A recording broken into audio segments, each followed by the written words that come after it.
Ayun, so isang magandang pinagpalang araw sa inyo lahat, mga kapatid. Magandang araw po.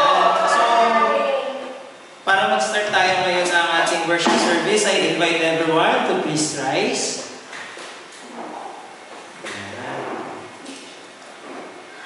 Muli po, isang magandang pinagpalang araw sa ating lahat, mga kapatid. Magandang araw. Ayun, amen. Siyempre, no, nakasanayan natin. Batiin muna natin siyempre mga katabi natin sa ating mga kanan, sa ating kaliwa. Let's pray for them. Let's bless them through our God. Amen. Handa na ba kayo para i-praise, bigyan papuri ang ating Panginoon? Amen. I invite everyone to sing with us, to dance with us, to raise your hands with us, to give praise and worship sa ating mahal na Panginoon. Amen? Amen.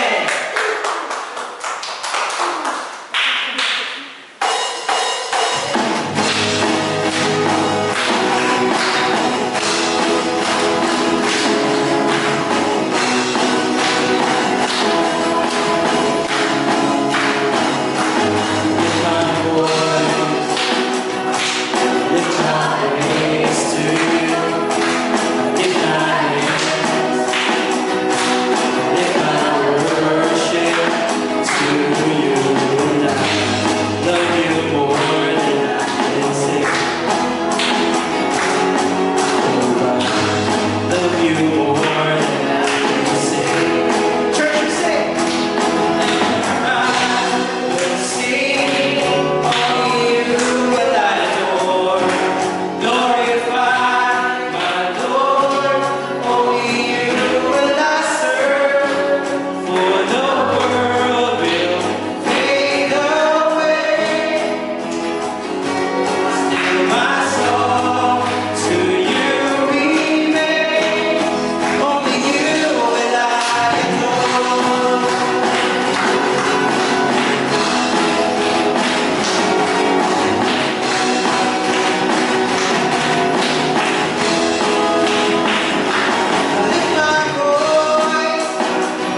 As we continue giving praise and worship ngayong hapon, no? I-share ko lang, no? This week, nung binigay sa akin yung scripture na kung saan magbe-base yung ating Sunday service, habang binabasa ko yun, biglang nag-struck sa akin yung mga pinagdaanan ko bilang isang masasabi kong Christian na I try my best para sundin kung ano yung mga salita na binibigay or dapat na plano para sa akin ni Lord. May mga times na para akong nawawala, para akong saan ba ako pupunta? Anong worth ko bilang Kristiyano? Ano yung kailangan kong gawin? Kailangan ba magustuhan ng ibang tao yung gagawin ko? Magustuhan ng mga kapatid ko yung gagawin ko? Nawawala ako doon sa thought na, sino nga ba talaga ako? Ano yung will ni Lord para sa akin? Then, bigla nung binabasa ko yun, sabi doon na pine-prepare tayo ng Panginoon. And then, that hit me na parang sinasabi niya na, chill ka lang. Ako bahala sa'yo, pine-prepare ko na. I'm preparing your life with a purpose to give praise, to give worship, to be a blessing to others. So, as we continue giving praise and worship din sa hapon na ito, I still invite everyone to sing with us because I know God is very able to do wonderful, marvelous, and great things. Amen? Amen.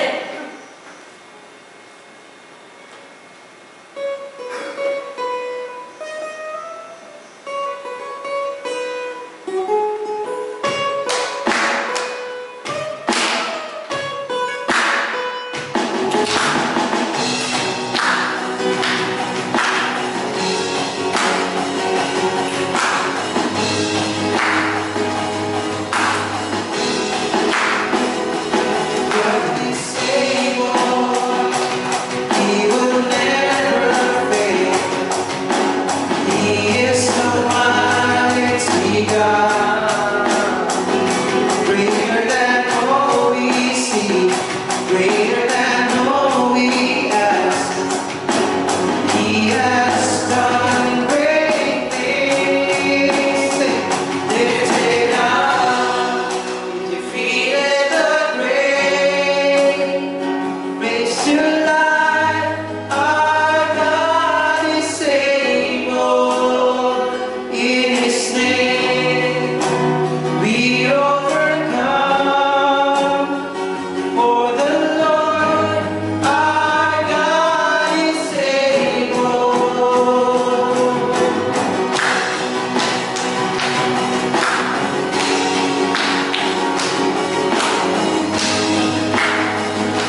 truly trust your plans for us, Lord God.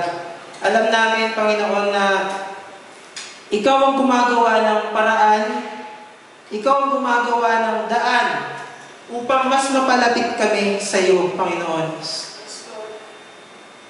And as we continue giving praise and worship sa araw na ito, I invite everyone to feel the presence, the love of God na nasa atin ngayon sa bawat oras, minuminuto, sa bawat pagkakataon.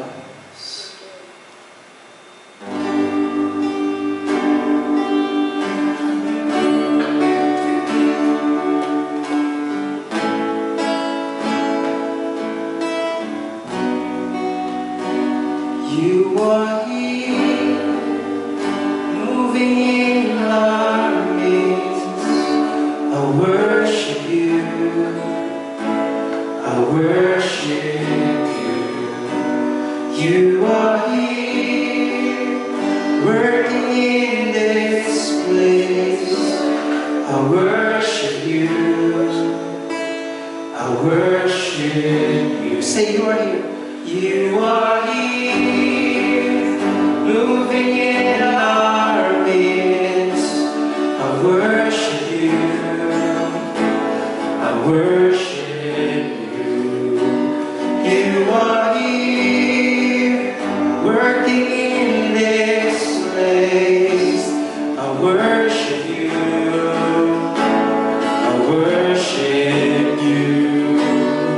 You are Waymaker, miracle worker, promise keeper, light in the darkness.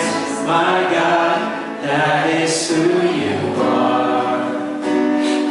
You are Waymaker, miracle worker, promise keeper, light in the darkness. My God, that is who you are. You are here. You are here, touching every heart. I worship you, I worship you. You are here, healing every heart. I worship you, I worship you. You are here, turning lives around.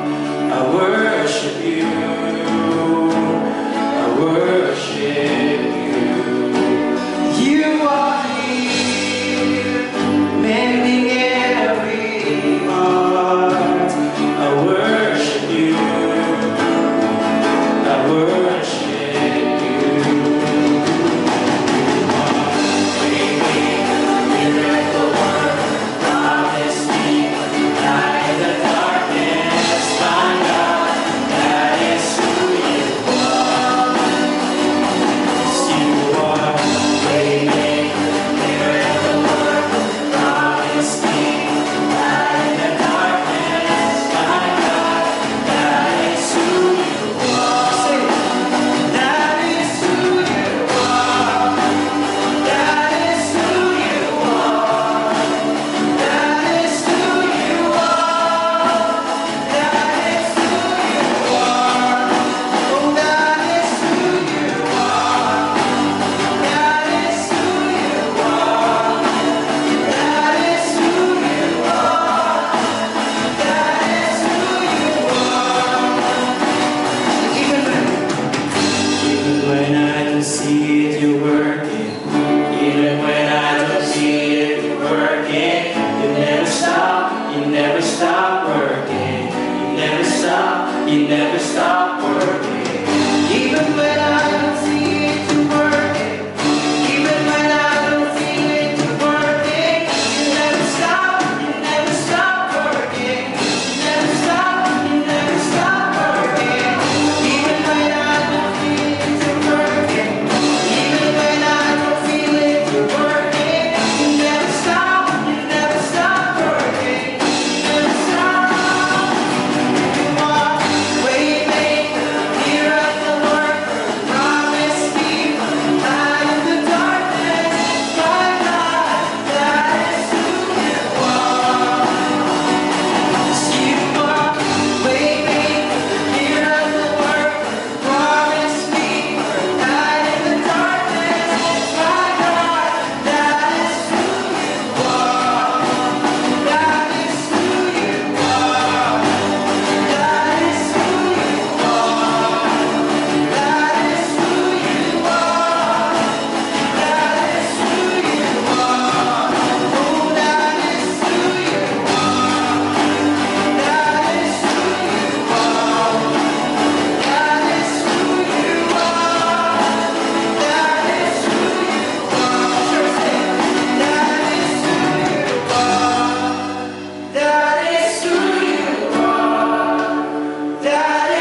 kaming hayaan na mapunta at maligaw sa ibang daan.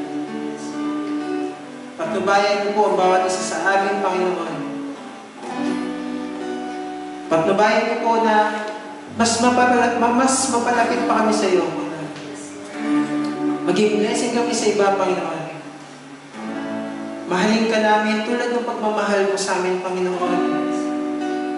Pagalingin mo kung ano man karamdaman ang nararamdaman namin ngayon, Panginoon.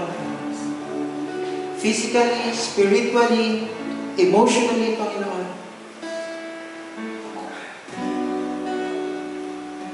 And please, give us the wisdom, Panginoon, upang mas maintindihan namin ang salitang ibabahagi ng iyong alagad, Panginoon, ang aming pastor, Panginoon.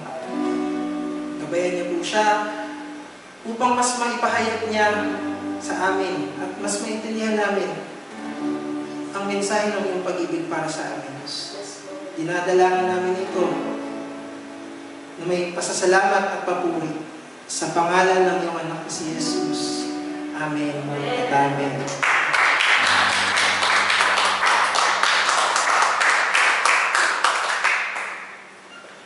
Yan, maaari na po tayo magsimpo.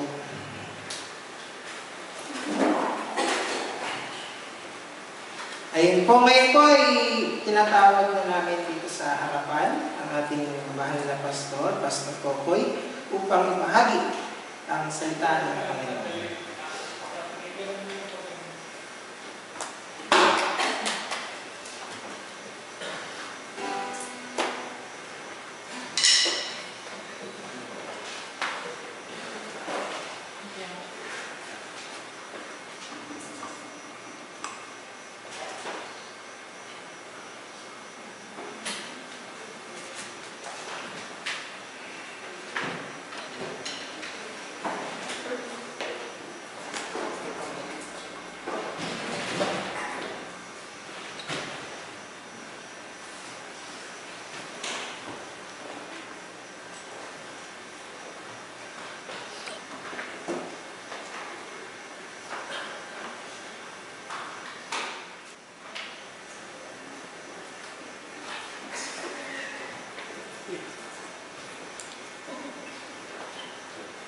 Akala ko lalakasan ko talaga yung boses ko. Yan, isa pong mapagpalang araw ng linggo sa inyo lahat, mga kapatid. Ulit. Isa pa po isa pong mapagpalang araw ng linggo sa inyo lahat, mga kapatid. Ay, ngayon. Yan. Maraming salamat po, mga kapatid.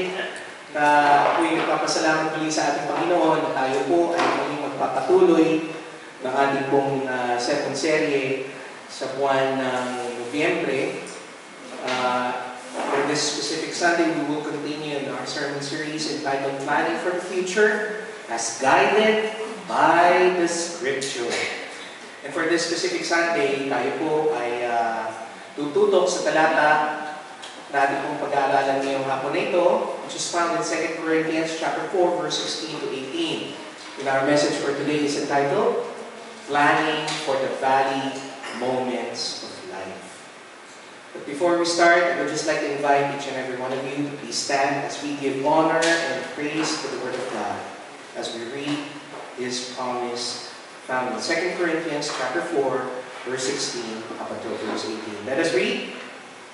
Therefore, we do not lose heart. Wala pa ba? Ayan. Kita mo ba? Ayan. Sabay-sabay po natin basahin. Verse 16. Therefore, we do not lose heart. Even though our outward man is perishing, yet in the inward man is being renewed day by day. For our light affliction, which is but a moment, is working for us a far more exceeding and eternal weight of glory. Well, we don't look at the things which are seen, but at the things which are not seen. For the things which are seen are temporary, but the things which are not seen are eternal. Pagpalain ng Panginoon ang pagkabasa ng kanyang salita. Manatili po kayong nakatayo. Samahan niyo po ako sa pananalangin. Tayo po panalangin.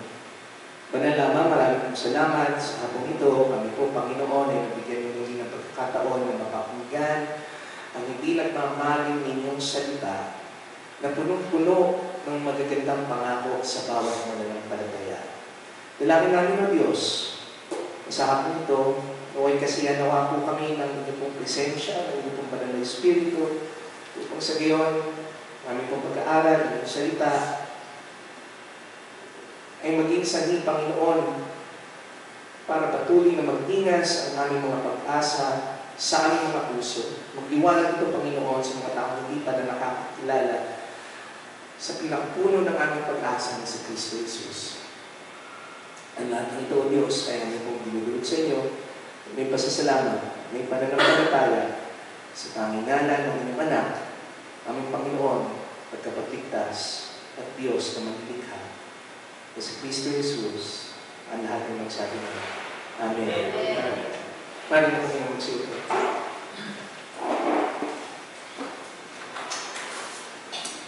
Sa panahon po natin ngayon,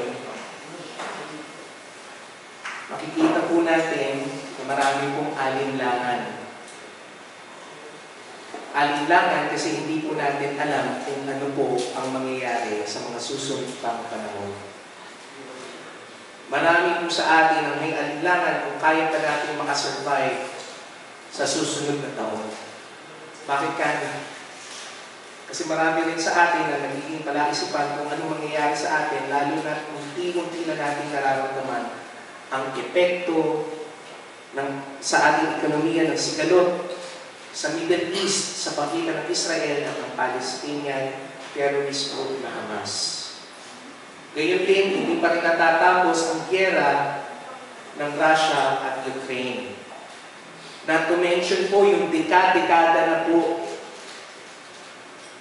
na labanan ng gobyerno laban sa mga rebeldeng makakaliwa, mga rebeldeng Muslim, mga teroristang samahan.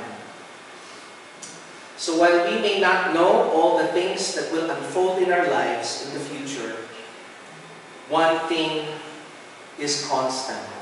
One thing is sure. And what is that? We will still have problems. Kala niyo, no? One thing that is constant in life is the occurrence of problems. Hindi po tayo mawawalan yan. We will still have problems. In these verses that we will study for today, the Apostle Paul gives us some much-needed insight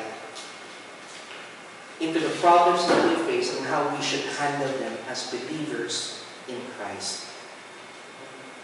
After all, may kasabihan nga po sa English, either we can handle our burdens or our burdens will handle us. Saan po tayong parte? Tayo yung nagdadala sa problema o yung tayo ang dinadala ng problema? Siguro naman po, sana, sa awa at biyaya ng Panginoon, huwag naman po yung nasa huli. Alam niyo po sa Biblia, yung pong mga tinuturing na mabababang lupain na pumapagitan sa mga kabundukan, alam niyo po ang tawag doon? Sa Tagalog, ang tawag po doon, lambak. Sa English, ang tawag po doon, valley. Usually po, ginagamit po ang salitang valley sa Biblia para ito ay sumimbolo sa mga pinakamababang yugto sa buhay ng mga Israelita noong panahon ng lumang tipan. Ito yung mga yugto na kung saan humaharap sila sa mga matitinding suliranin at kalungkutan. So ngayong hapon po na ito, I would just like to take a few minutes to look into these verses that we will study for today to find help in developing a plan for the valleys that we will face in life, individually and as a church. Marami sa inyo ang humaharap na sa mga valley moments ng kanilang buhay. Ito din, ika nga masasabi yung lowest of the low moment ninyo. It may also be that there are problems that are beginning to develop in your life. Even if the statements are not true in your life today, most likely, every one of us will face the deepest valleys in our lives later or sooner than we think. In fact, as children of God, meron po tayong kinalalagay na tatlong lugar sa araw na ito, sa hapong ito. It's either na nandun na tayo sa pinakamababang moment ng ating buhay, o papunta pa lang, o marami sa iba, malapit na dumako doon. That is why we need to be prepared when the days that we will enter the valleys will come.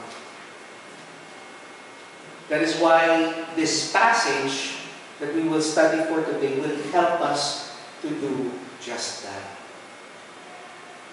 Kaya, sa hapon po na ito, kung inyo pong mamarapatin, samahan niyo po ako sa ating pong pag-aaral kung paano po natin itatalaga ang mga plano sa pagharap ng mga mabababang yugto ng ating buhay as we face the deepest valleys in our life.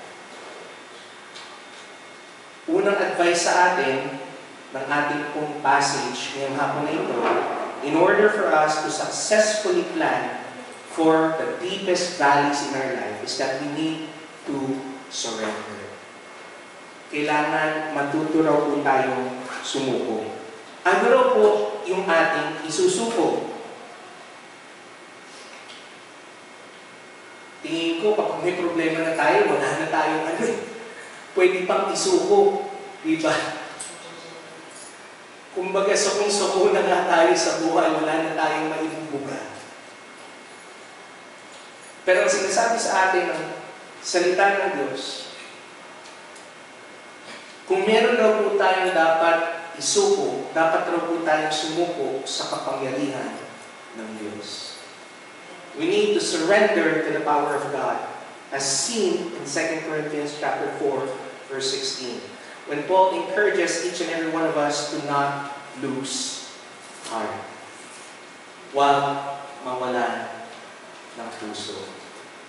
Diba? Parang pamilya, Gilas, Pilipinas.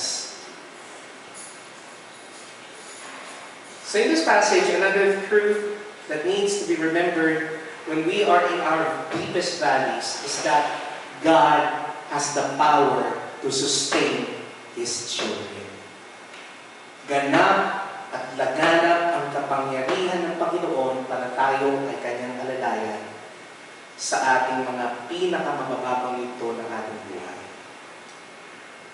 If He has allowed these valleys to come into our life this time, bakit pa tayo kinakailangang matakot? Remember that God is always in control. He will never run away from you. He will never leave you trapped in that valley of our lives. Kung maaalala ninyo, yung unang pagkakataon na tinanggap niyo si Kristo, malamang marami sa inyo ang nakapagsasabi na nung tinanggap niyo si Kristo, naging maganda ang inyong buhay. Siguro lumapit kayo sa Panginoon mga panahon na maayos-ayos pa ang inyong mga buhay. So in that truth, my brothers and sisters, makikita po natin na nanatili ang Diyos sa atin bago pa tayo humarap sa mga malalalim at mabababang yugto ng ating mga buhay. Siguro naman sa pagkakataon rin na tayo na ihaharap sa mga valleys ng ating buhay, He will certainly be there for us. Amen? Amen. Hindi niya tayo iiwan. Gaya ng paalala ng Panginoon in Hebrews chapter 13 verse 5. For He Himself said, I will never leave you nor forsake you. That is the promise of God that you can take in your life. Even in Matthew 28 verse 20, When Jesus ascended into heaven, before that, He said, "Lo, I am with you always, even to the end of the age." So malinaw mga kapatid, hindi kayo iiwan ng Panginoon. Regardless of the life that we are facing right now, regardless of how difficult it is, God has promised His grace to be sufficient for us, for whatever we might face in life. Paalala nga po sa atin ni Apostol Pablo in chapter 12, verse 9 of 2 Corinthians, "My grace is sufficient for you. Sapat ang aking biyaya para sa iyo. Ang aking kalakasan ay perpekto sa mga panahon na ikaw ay nanghihina. For my strength is made perfect in weakness." At ang kagandahan niyan, mga kapatid, mapanghahawakan rin natin na araw-araw tayong binabago at araw-araw tayong nire-refresh ng ating Panginoon ng kanyang pagpapala at biyaya. Lamentations chapter 3 verse 23 says, "They are new every morning." What is that? New every morning. His mercies are new every morning. Great is His faithfulness. Second thing that we need to understand also if we want to have a successful planning is for us to surrender. Again, to surrender for what? Surrender, nung una, to the power of God. Now, we surrender to the promises of God. As seen in 2 Corinthians chapter 4, the first part, verse 17. Usually po, dito po, maraming mga Kristiyano nagkakamali.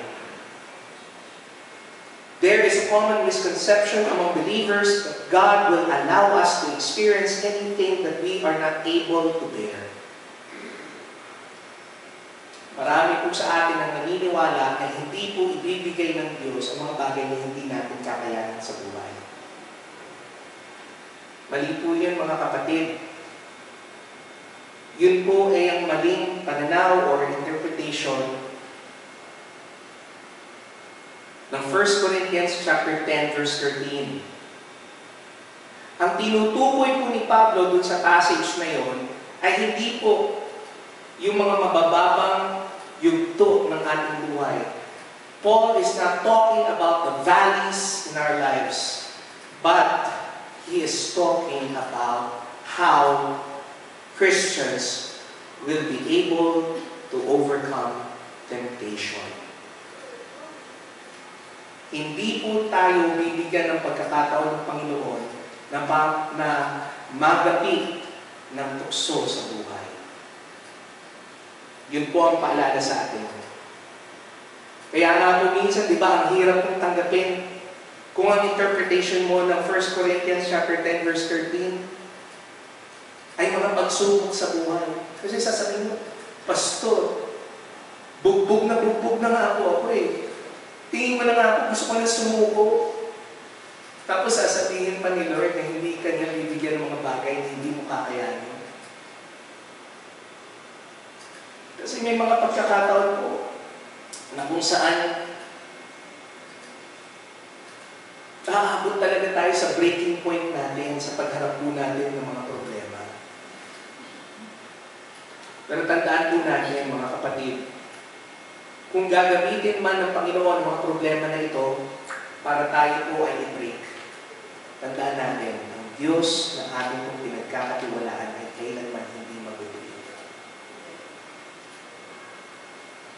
The problems that we face, God might break us. But the problems that we face will never break God.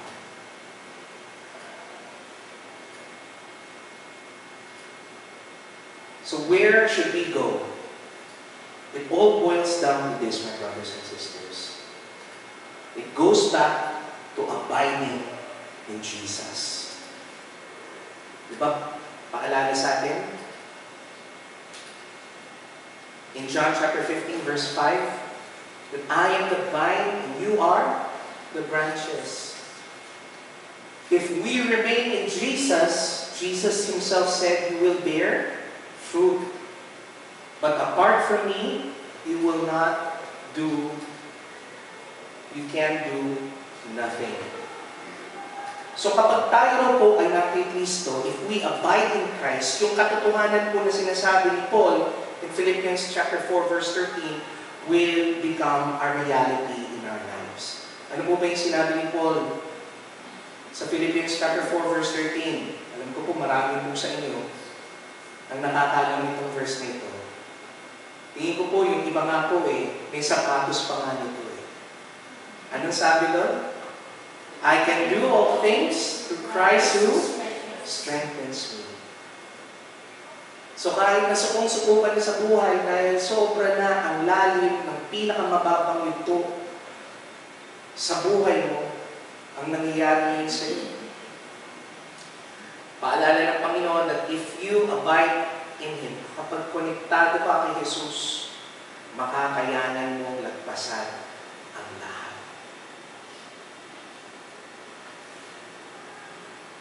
Alalahanin po natin, sinabi rin ng ating Panginoon in Matthew chapter 11 verse 28, na kung sino man yung nabibigatan, all of those who are heavily laden, hindi niya po sinabi na tatanggalin niya yung kabigatan nila, di ba? Balikan nga natin ang nasabi doon. In Matthew chapter 11 verse 28, He says, come to me, all of you who are in labor and are heavy laden. What did He say? I will lift up your burden. I will take away your burden. Ano sabi? I will give you rest.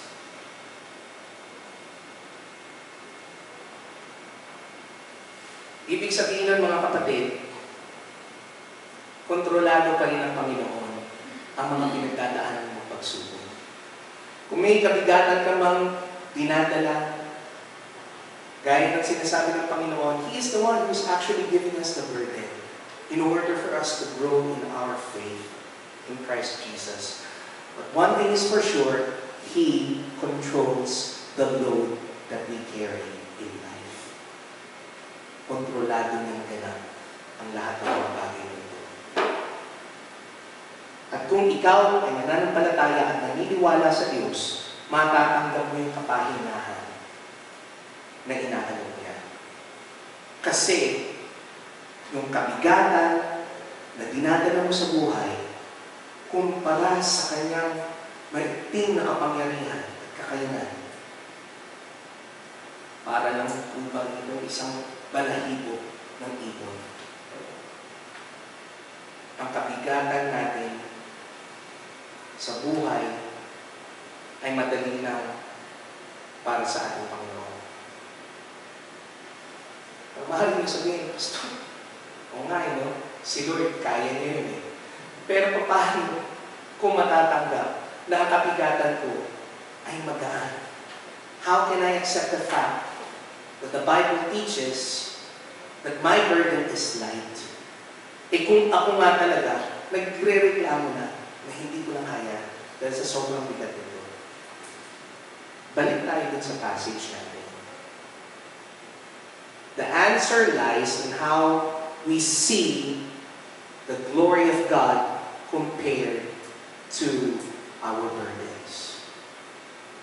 The answer lies in the weight of glory that He will place on us as His children when we go home and meet our Lord. Yung kabigatan mo na yan, magaan lang, kumpara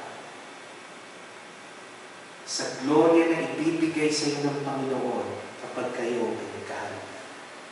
Kaya nga po si Paul, nakayanan po niyang sabihin in Romans chapter 8, verse 18, that I consider that the sufferings of this present time are not worthy to be compared with the glory which shall be revealed in us.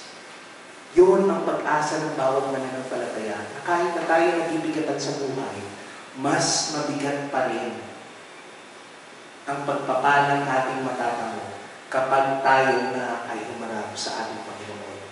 And all will be revealed in God's perfect time. So not only does the Lord determine how much we carry, He also determines how long we will carry it.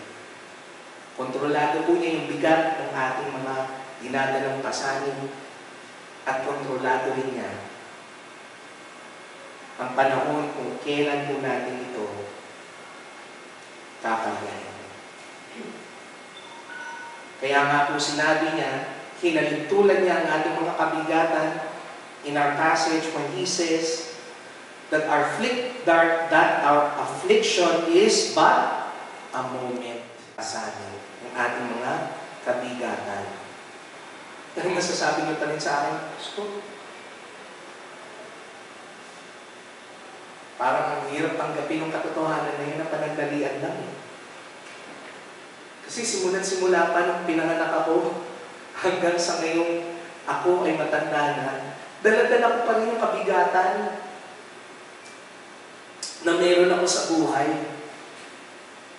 Literally, it has been a burden of mine for my whole lifetime. Tingin nyo rin na parang siguro yung valley moments ninyo sa buhay ay para bang walang katapusan na. So how can the Lord say that our never-ending trials will only last for a moment? Paano niya nasabi na panandalian lamang ang ating mga pagsubok sa buhay?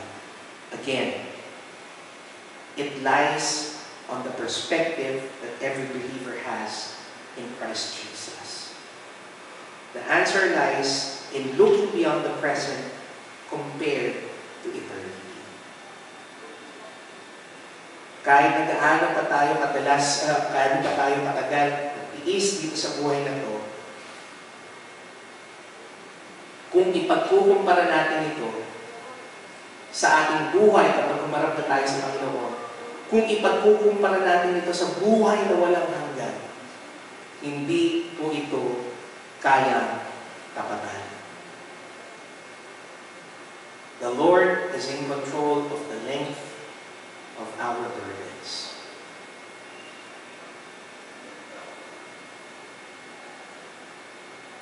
And lastly, it is said in our passage that success in planning ahead during our valley moments in life comes from surrendering to the provisions of God. We have the power of God to surrender to. We have the promises of God to surrender to, and now we have the provisions of God to surrender to. Ano po yung mga bagay na yun na pinoprovide sa ating Panginoon? Well, first and foremost, God was able to provide us the victory over the grave through Christ Jesus.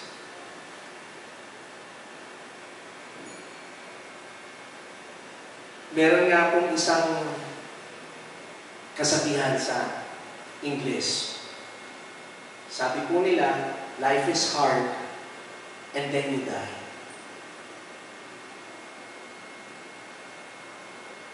Mahirap ang buhay, pagkatapos nun, mamamatay ka na. Usually, yan ang attitude ng maraming tao sa mundong ito. Napaka-pessimistic, ano po? Pero mga kapatid, bilang mga mananampalataya, pinapaalalahanan tayo ng ating Panginoon na meron pong magandang balita para sa atin. Sa pagkakataon po, mga kapatid, na tayo po ay haharap na at lilisanin na po natin ang mundong ito, hindi po ito ang magiging huli natin ito sa ating buhay.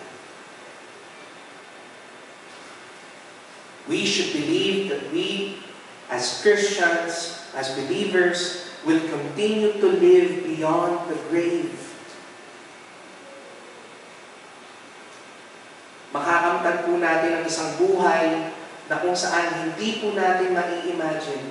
It will not be immeasurable for us compared to what we are living or the living condition in this world.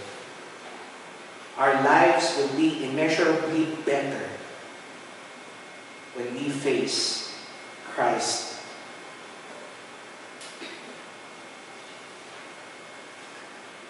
Paalala rin po sa ating mga kapatid.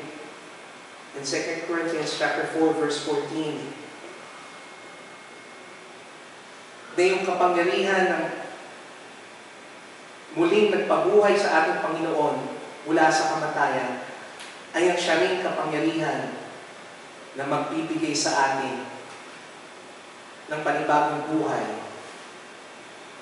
In 2 Corinthians chapter 4, verse 14, it says, knowing that He who raised up the Lord Jesus will also raise us up with Jesus and will present us with you. In fact, the same life that fills the resurrected Jesus fills your life right now if you are saved. Yung kapangyarihan yon na nakapagbigay ng muling pagkabuhay sa ating Panginoon ay ang kapangyarihan rin na naninirahan ngayon sa inyo. In other words, you don't need to wait for heaven in order for you to experience that power. The Holy Spirit, which is the power of God within us, resides in us.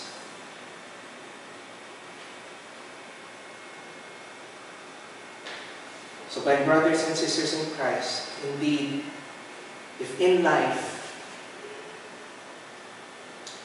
is full of hardships and we see death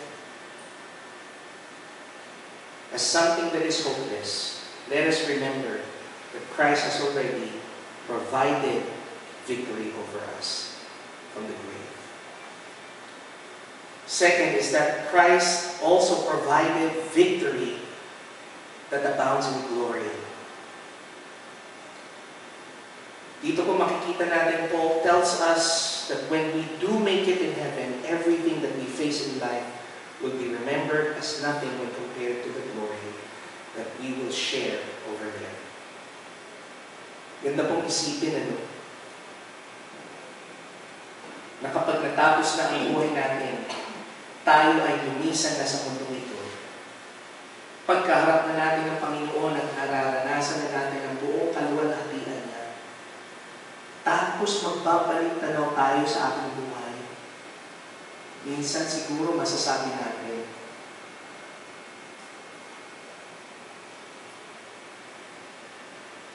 masusurpresa tayo. Yung palang pinagdaanan ko, maliit lang na bagay kumpara sa buhay ko ngayon na nakikristo na ako.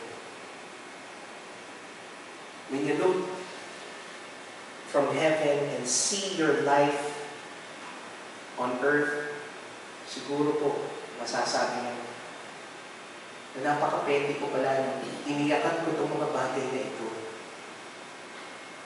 Pinagkatampuhan ko ang mga bagay na ito. Inubos ko ang aking lakas para sa mga bagay na ito. Kasi kung ipagkukumpara ko ang buhay ko ngayon kay Kristo sa buhay kong nagdaan mula sa mundo, hindi nito kayang kapatan ang lahat. So ang idea po usually, dapat ang isang Kristiyano is that he should keep in mind that everything that happens in his life should be balanced on scales. Kung ating pong titimbangin ang mga bagay na nangyayari sa ating buhay sa ngayon, mas mabigat pa kaya ito sa kaluwalhatian na ibibigay sa atin ng Panginoon balang araw. Brothers and sisters, we place our valleys on the one side and the glory that we shall receive on the other. Kapag ganun po ang ating mga naging pananaw, mga kapatid, we will be able to look beyond our problems, to our valleys. And in every time that we face the challenges in life, we will always see that the glory that we will receive in Christ Jesus someday outweighs them all. Gaya nga po ng sinabi ng Apostol Pablo in Romans chapter 8, verse 18, I consider that our present sufferings are not worthy or not worth comparing with the glory that will be revealed in us. Next, makikita rin po natin that Christ provided victory for us, not just in the future, not just from the grave, but today. God, through Christ, provides victory for us right now. Hindi na po natin kailangan pang magantay na tayo po ay kunin ng Panginoon o tayo po ay makasama sa rapture para lang po matamasa natin ang victory na ito. Nasa sa atin na ito sa pamamagitan ng ating Panginoong Hesus. Hindi mo na kailangan pang pumunta ng langit para maranasan ito ngayon. This verse in 2 Corinthians chapter 4 verse 18 tells us of the secret to facing anything that life might throw at us. Here we see that Paul is telling us that our focus should not be on the trials of this life, but on the glory of the next. Huwag po natin tignan ang mga suliranin ng ating buhay. We should look past that. We should look beyond that and look and hope for the glory that will come with us.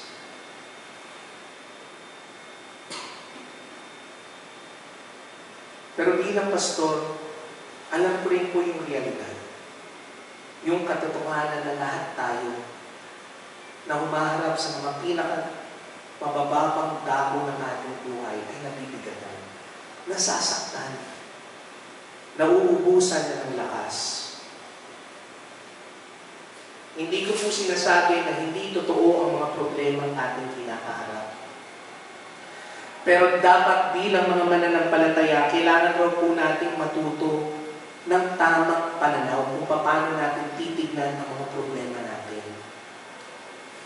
Kahit nagaano man kabigat ang mga pagsubok natin hinaharap, pinapaalala sa atin ang salita ng Diyos na yan ay panandalian lamang. It is all but temporary. There will come a day and everything that we are facing in life, all the struggles, all the problems, all the heartaches will end. May hangganan, mga kapatid. The valleys cannot last forever. However, the place that we are headed is a place that is eternal. There will be no more heartaches, no more tears, only joy in Christ. Yun po yung pag-asa at yun rin po yung pananaw na meron si Apostol Pablo at ang ibang mga alagad ni Kristo. Kaya nila nakayanan yung mga matitinding pagsubok na kalakip ng kanilang ministeryo para sa Panginoon. They were able to endure trials. They were able to endure persecutions in life. All because they believed that the glory that they have in Christ surpasses all of these. Wala man tayo pong maituturing na yaman dito sa mundong ito.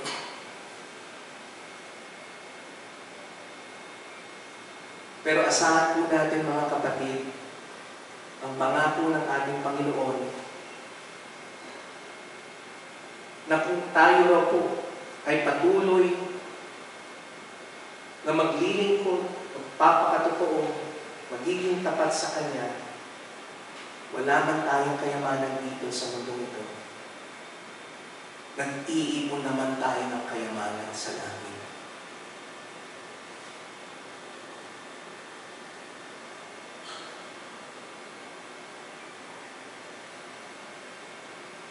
Never forget, my brothers and sisters, that there is something better that is waiting for us in this life.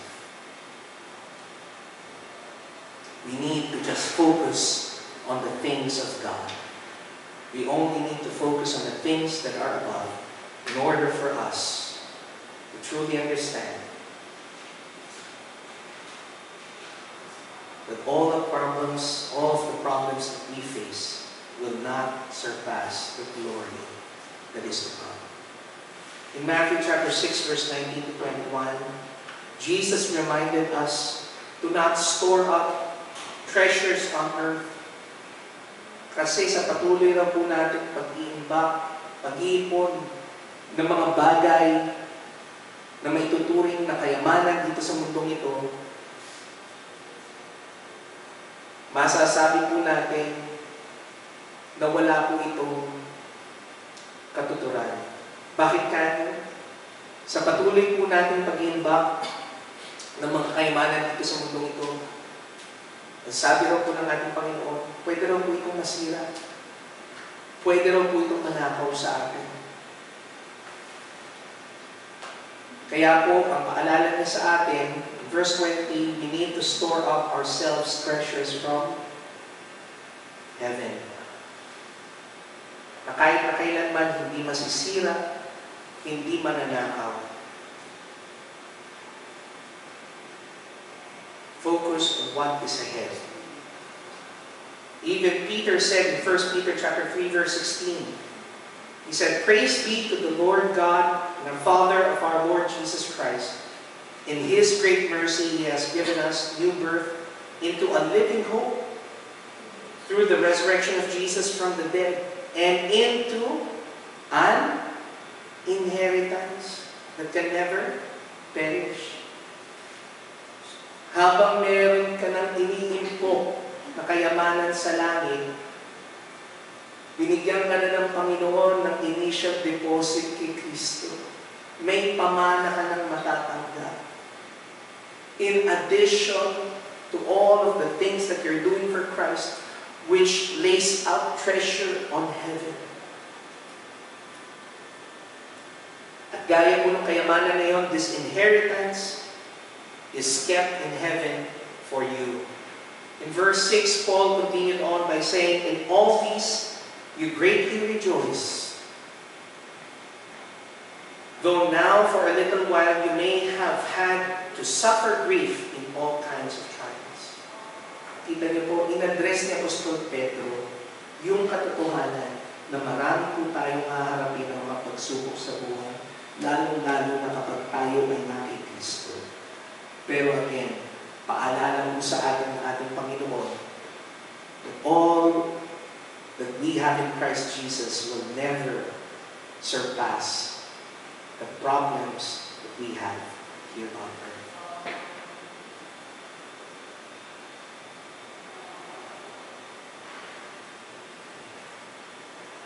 Kaya nga po siguro, tinanggap ni Apostol Pablo sa kanyang buhay yung tagumpay na sinasabi po niya para sa ating lahat na nakay Kristo. Sabi po niya in 1 Corinthians chapter 15, verse 57, "But thanks be to God, He gives us the victory through our Lord Jesus Christ." Kaya kung ikaw ay isang Kristiyano, nananampalataya kay Kristo at konektado sa ating Panginoon, you have the victory in Christ Jesus. If we have the victory, then we should live like we are victorious. Amen? Kaso nga lang sa buhay natin, parang lagi tayong talunan eh. Tinatalo tayo ng mga problema natin, tinatalo tayo ng mga suliranin natin, tinatalo tayo ng ating mga problema sa kalusugan. Pero pinapaalala sa atin ng Panginoon that we are victorious already in Christ Jesus. So we should live victoriously in life.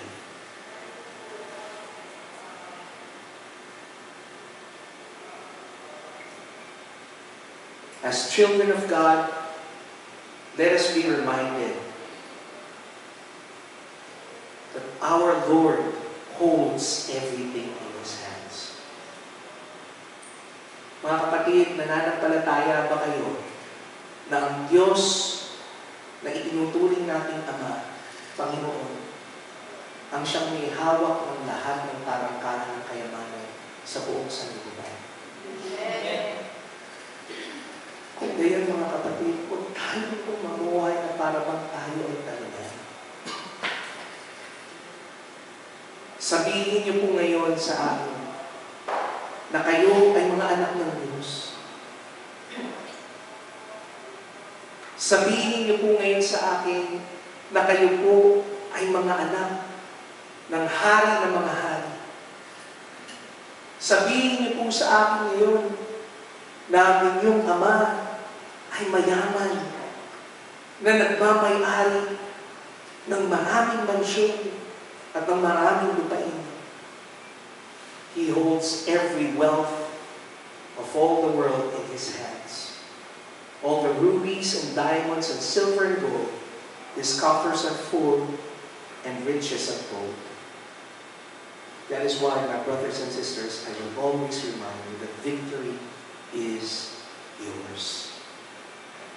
Live victoriously for Christ. As we conclude our message for today, gaya nga po na nabanggit ko kanina sa ating panimula, di po natin alam kung ano man ang mga pagsubok na ating pong haharapin sa mga susunod na araw, sa mga susunod na linggo, sa mga susunod na buwan, sa mga mga taon na ating haharapin. Pero alam po natin for a fact kung sino ang may akda at may kontrol ng lahat ng mga bagay na mangyayari sa ating buhay. Sino yun, mga kapatid? Si Jesus Christ. Alam niyo po, nangako ang ating Panginoon na makakasama natin siya para tayo ay tulungan at pangalagaan. Kung meron man po tayong mga pangangailangan sa buhay na kailangan ninyo, kaya ko po ang lahat sa inyo. Lumapit kayo kay Kristo. Kung pakiramdam nyo na may nag-aadyang unos sa inyong mga buhay,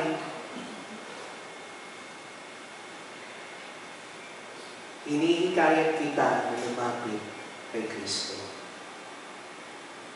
Kung wala kang katiyakan sa magiging kalagayan ng iyong kaluluwa ngayon, hinihikayat kita na lumapit kay Kristo. Lumapit ka na may pananampalataya sa pagtutubos na kanyang ginawa sa krus ng Kalbaryo. Again, all I am saying to you today is that whatever you need, or whatever your need may be, Jesus Christ will supply them. Come to Him right now. Let us pray. Heavenly Father, we thank you today that in this time of great despair, in the valley moments of our lives, we can plan ahead, knowing, dear Lord, that we have hope in Christ Jesus. if we surrender to His power, to His promises. That is why we pray continually, Heavenly Father, knowing, dear Lord God, that you will provide and supply all our needs according to your riches and glory in Christ Jesus. We pray that you would provide healing, that you would provide riches, that you would provide strength, that you would provide wealth to each and every one of us who is in need of it. Thank you, Lord, for reminding us that we should not be defeated in life, but rather hope on the promises that Jesus Christ has already won life and death on the cross. Help us, Lord God, to live victoriously for Christ Jesus and hope for the future glory that surpasses all of the burdens and challenges that we face in life. All of this we pray in Christ's name. Amen. Amen.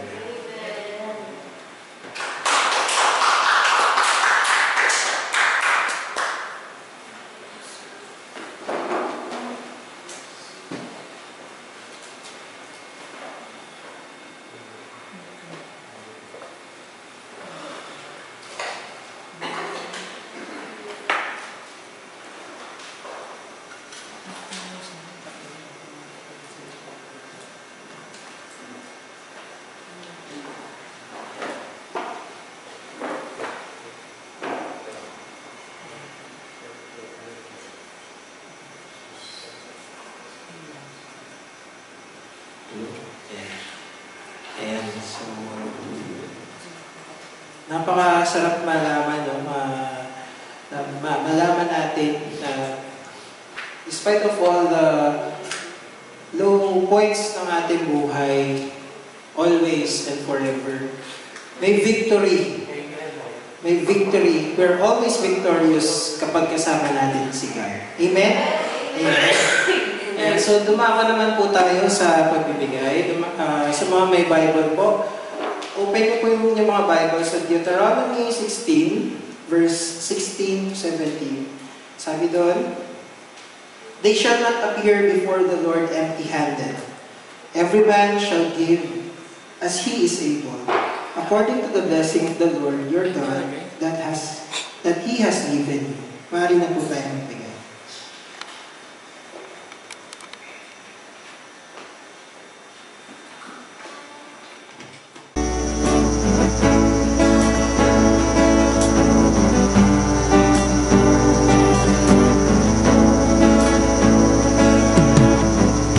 I come before you today, and there's just one thing that I want to say. Thank you, Lord. Thank you, Lord,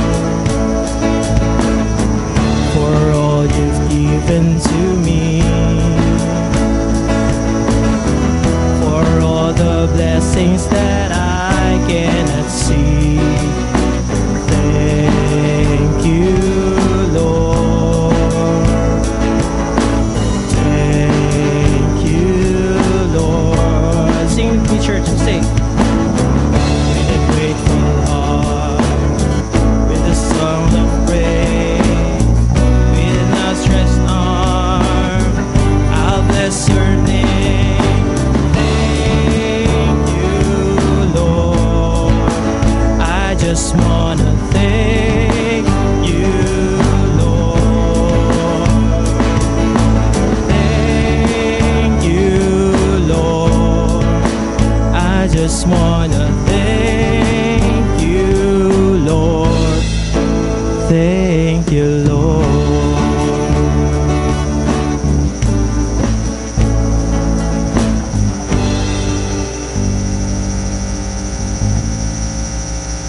I invite everyone to please rise as we pray for the offering po. Hallelujah, Lord God. We praise you, we glorify you, Panginoon. Maraming salamat sa kapangyarihan mo, Panginoon, upang matipon kami ngayong araw, Panginoon, at makinig sa salita, Panginoon, na siyang may assurance, Panginoon, na kapag kasama ka namin, Panginoon, meron kaming victory despite of all the low points of our lives, Panginoon, lahat na struggles, Panginoon. Alam namin, Panginoon, na kami ay mananalo kapag kasama ka namin sa buhay namin ngayon at sa susunod na mga panahon na kami ay wala na dito sa mundo, Panginoon. Bless this offering, Panginoon, nawa ay magamit ito, Panginoon, upang mas ma-nourish pa, Panginoon, ang iyong church, Panginoon.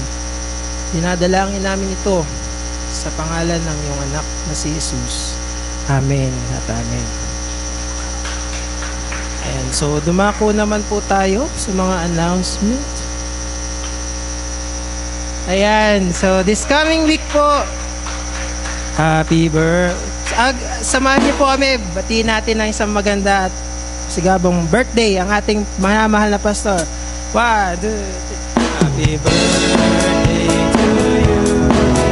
Happy birthday to you.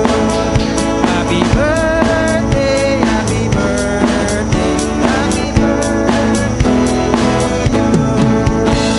Ayan o.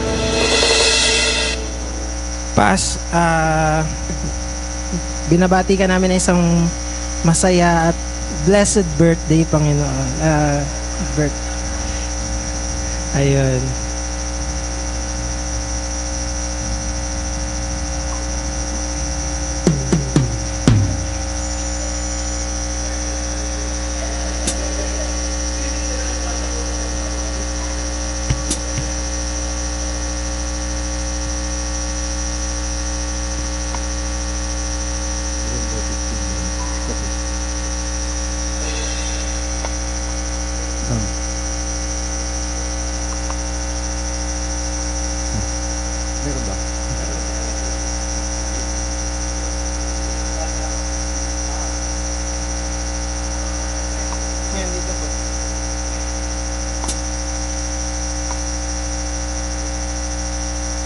God, we thank you and we praise you, God, for the life of our Pastor Popoy. Thank you, God, for giving him another year of life, O God. May you continue to bless him, strengthen and sustain him, O God. Gamitin mo sa Panginoon sa bawat Lord, may you give him wisdom and direction, Lord.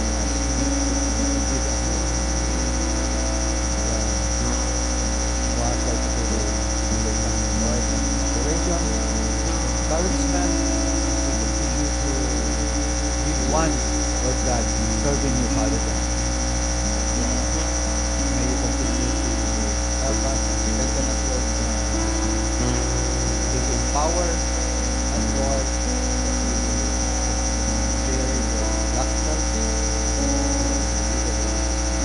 Bless Popoy, Pastor Popoy, and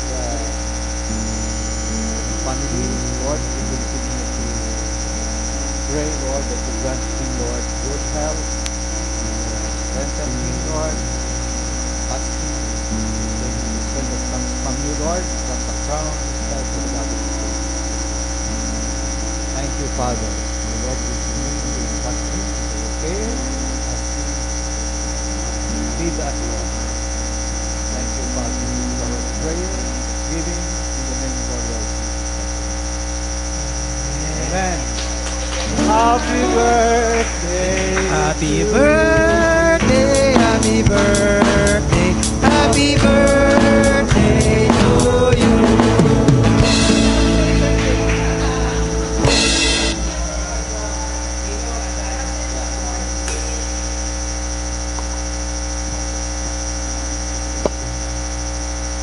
Meron pa po ba announcement?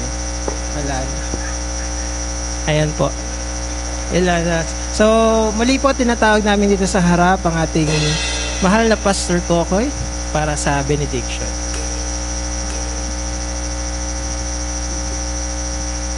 Tanggapin po ninyo mga kapatid ang pagpapala ng Panginoon.